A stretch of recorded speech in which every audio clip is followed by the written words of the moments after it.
Yeah, I don't know. Samsung's got a problem. LG is not playing with that V30. It's getting rough in these streets. Say yeah, yeah, yeah. Un, dos, tres, Lego.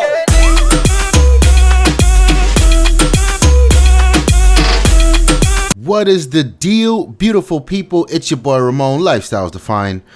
Welcome back. Let's talk about LG, specifically the LG V30. Now, I haven't used any LG phones in a very, very long time. And for me, they've always, even though they've always hit the mark for whatever it is I'm looking for, is it a spec comparison? Is it design language? Or is it just a good, solid smartphone? LG has always hit that mark, but there's always been something a little better for consideration at the time. So that's how I usually end up with a Nexus or a Samsung or HTC even. And I always thought that was weird because over the years I've watched LG sort of dial in what they're known for, and it's pretty much consistency. You know, these guys, for a long time they were the only ones who were catering to power users the correct way. So you were looking for a phone that had a replaceable battery, it was still LG. You were looking for a phone with a crap load of memory and a crazy processor, it was LG. You were looking for a phone with a really nice display, it was LG. And even, you know, in the era where Samsung, that that UI that we all hate, when that was just running wild on, like, we're talking the Galaxy S5 and even before then, LG was doing a good job with I think it was called the Optimus OS, and they were really offering features versus just tasteful features versus just like throwing everything in the kitchen sink at you. So LG has been around for a while, and they've been consistently getting better at the products that they deliver. And I think the V series is really a stellar example of this. I've read somewhere that the V stood for video, but I don't know. To me, the V series was always like the top of the hill for LG. Like, this is what we do, and this is like their equivalent to like the Galaxy Note. And I always thought it was dope. Although, and I admire LG's the way LG just innovated. And I wouldn't say it's a big innovation, but they had that second display up there. They weren't afraid to do quirky things like that, and I thought that was cool. So we saw that second display at the top, which, you know, I didn't think it was entirely useful, but I didn't hate it either, and people who actually owned the phone seem to have loved these things. So with the V10 and the V20, it had that top screen that would display like notifications and messages and whatnot. And here on the V30, not so much. So does that mean that LG is getting away from their push to innovation? I don't think so. In fact, I think the V30 is still super dope. There's a lot about it that I like. So starting at the top, we look at the design. It falls right in line with a lot of the phones that we're seeing recently, with that 2:1 aspect ratio. Is really tall. It's a big display, but you don't notice because it's so tall and skinny. And I really like that 2:1 bezel-less aspect ratio because it makes the phone so much more comfortable to hold. And it wasn't until I actually held the Galaxy that I kind of understood. And then I was able to play with the G6 for a while. I'm like, yo, this is par for the course. And here comes the V30, and it's going right back at it. And I think even though there's some issues with, like, if you're watching a movie, it's gonna have the black bars, or YouTube videos, or even some apps. I mean, you'll get over that really quickly. The point of these really tall and skinny phones is they're easier to hold and use. So I really like that about the new design and where LG took the V30. Then there's the on the back, you get the dual camera cluster. Not the most beautiful, not the most ugly I've seen. And from what I can see in the designs, there's very little of a camera hump. So that's always a good thing. And right under that is the fingerprint reader, where the fingerprint reader belongs. And this was one of the things that I sort of discovered as a Nexus 6P owner.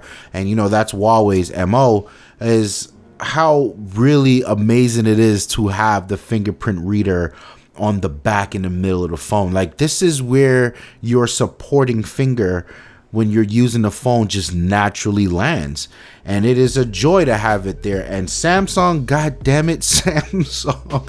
I mean, with use over time, sure, the Galaxy's fingerprint placement is less awkward, but it's still awkward. Here, I think this is where it should be. This is where it is. Kudos to LG for doing what needed to be done. Now, in lieu of that second display that we spoke about, there is they've got this new floating bar that you can pin to the top. Software solution for that, I don't know.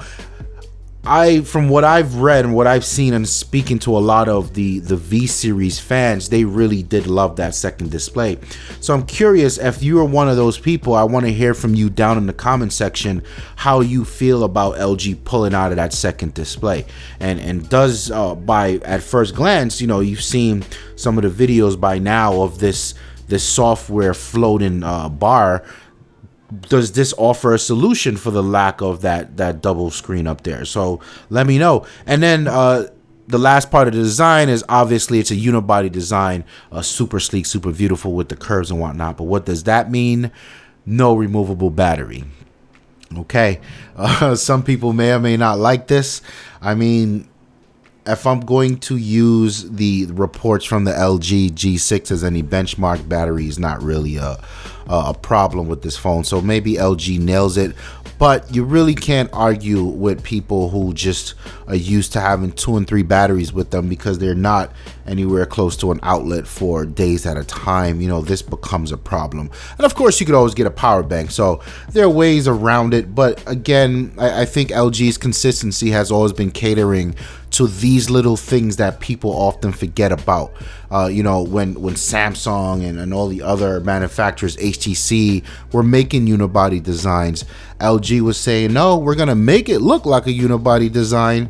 We're going to get it as far unibody as we can, but we're still going to give you a replaceable battery. So here they're pulling away from that. I don't think it's a bad thing. Some of you may. Again, hit the comments below. I want to know. And the reason I'm asking is because like the Note fans, the V series fans are like, they're a very strong and passionate bunch, and I think they've been rocking with the direction that the 10 and the 20 that has gone so far, and I see quite a departure from that here with the V30. So I'm just curious how you guys feel about that. In the specs department, I mean, this thing hits home. It's a 6-inch display, a POLED. So that's a departure for the better, I would say, from LG's usual LCD tricks. Here they have it's a PLED, and the early reports of people who actually have hands-on time with this say this thing is beautiful. So that's good to know. It comes home with the Snapdragon 635 and 4 gigs of RAM. Par for the course for any new phone these days. I would have wished to see it with maybe 5 gigs or 6 gigs, because LG is doing a lot in the camera department here, and particularly the video department. So I would say, and you know, this is a point that Snow brought up, I would say you want to put a little more oomph in the phone so it can do a lot of these extra things. But objectively speaking, I do some light video editing on my Galaxy S8 Plus, and that has 4 gigs of RAM, and it's never really slowing down or anything. So okay, fine. You can get it with 64 or 128 gigabytes of storage, still with an expandable memory slot. Good on LG for that. And of course, the battery is a 3300 milliamps, so that's plenty battery. Coming down to the camera, I mean, by and large, I'm a big fan of Juan over at Pocket Now, and I really trust his opinions on cameras, because as a fellow photography nerd myself, I relate to a lot of the reasoning he offers to the decisions he make when he reviews these cameras. And consistently, there's that word again, consistently, Samsung with the LG with the V series, the V10 and the V20 has been killing it. And here we go again with the V30. I have no doubts that the V30 will be a solid performer in the camera arena. So much so that it'll probably take over that long running title of the best camera offering on the Android world. So they went again with the dual camera thing, and I've made plenty of cases to show that these dual camera setups are just pointless, especially the way Samsung and Apple does it. Who the hell cares about a telephoto zoom? But LG sort of employs that, except they went the other way. There's a standard lens, which is coming home at 16 megapixels at 1.6, and then there's the wide angle lens, and that's the same 16 megapixel sensor but at f1.9, and that really makes a difference. I don't ever feel like the telephoto lens, I've never actually taken a picture with it on my iPhone or my well, I don't have a Note yet, but I'm in the works to get one of those, and I doubt that I will ever take a picture with it. It's just not, if I want to get something closer, I'll get it. But these cameras, I'll actually move closer, but these cameras these days have enough megapixels where I can crop in and still have plenty of detail to play with. So I don't get the telephoto decision, but the wide angle, however, now that's something dope. Sometimes you can't get wide enough. That's a much more real problem to me than getting closer. So I'm happy to see them tackle it here. On top of that, there's tons of modes that they include with the camera. LG really does the business here. There's there's a food mode, there's a manual mode, time lapse, panoramic 360, slow motion. There's so much going on with the camera with this guy that it just feels like a phone that was made for people who care about mobile photography and videography. Speaking of videography, they've now added on top of the 4K shoot and all that good jazz, they've added a cine mode, which is pretty much a mode that gives you a flat profile. And what that means is it focuses less on the colors of the pictures. Everything's real dull, but it captures a lot more detail, both in the shadows and the highlights, and the dynamic range is better. And this is something that a lot of videographers use, flat image profiles, sort of akin to what you see in raw files in photo, in pictures, because they're going to color grade and edit them in post.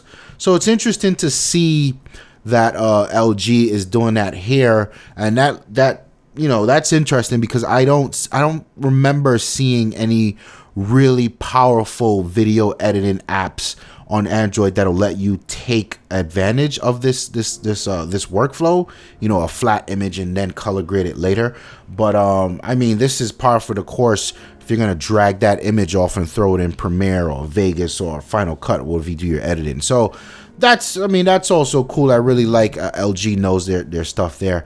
In terms of the features and just rounding off whatever else about the phone is worth mention, it finally is water and dust resistant, IP68 I think it is, and you can thank the lack of a replaceable battery or removable battery for this.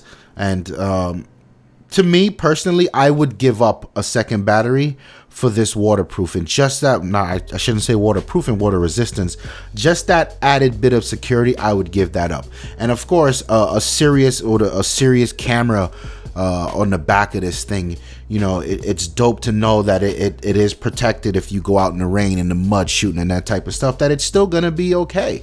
So I like what I see there. It's got the wireless charging. That's always a win. It's got and that you could also kind of make the point that the removable battery also lends itself to the lack of a removable battery lends itself to the wireless charging feature as well, although we've seen plenty of people pull it off with removable batteries. But it got the fast charging, the USB Type-C, kudos there. And then there's the headphone jack. It's kind of crazy that you mentioned that as a feature today, but it is what it is.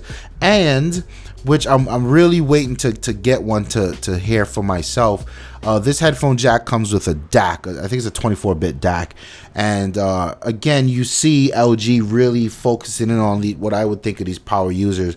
So you got a killer camera experience, and with that DAC, you have a killer listening sound experience. LG everything about this V30 just says premium, just says dope to me. There are a few things that, and I say few because I'm really picking at it, that sort of rub me the wrong way, but nothing too crazy. And the software, LG's back at it again with that no app draw thing.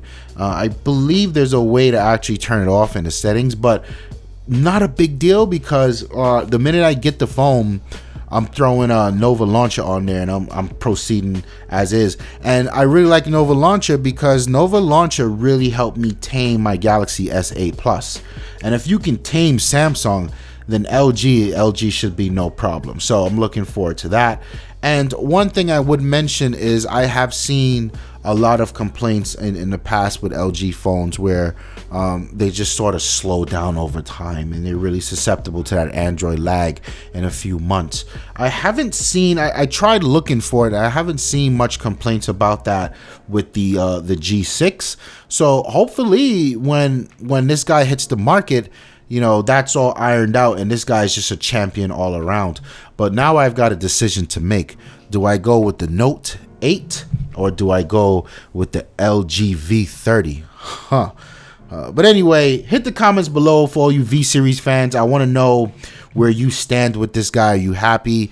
What features that you are willing to play ball with that you can give up? Or are you disappointed? I don't think there's much to be disappointed about. I think LG's knocking it out of the ballpark here. Let me know. Don't forget to like the video if you like it. Hit the subscribe button. We got plenty more coming. My name is Ramon, and I'm out of here. Peace. Well, I guess, and the reason we started Lifestyles Defined is because if we weren't on camera arguing about these things, the technologies, the phones, the iPhones, the Androids, the cameras, the games, we'd be on the phone arguing about it. We'd be in each other's houses arguing about it. So why not just put it in front of a camera for everyone to enjoy it the way we do? That's what Lifestyles Defined is all about. We just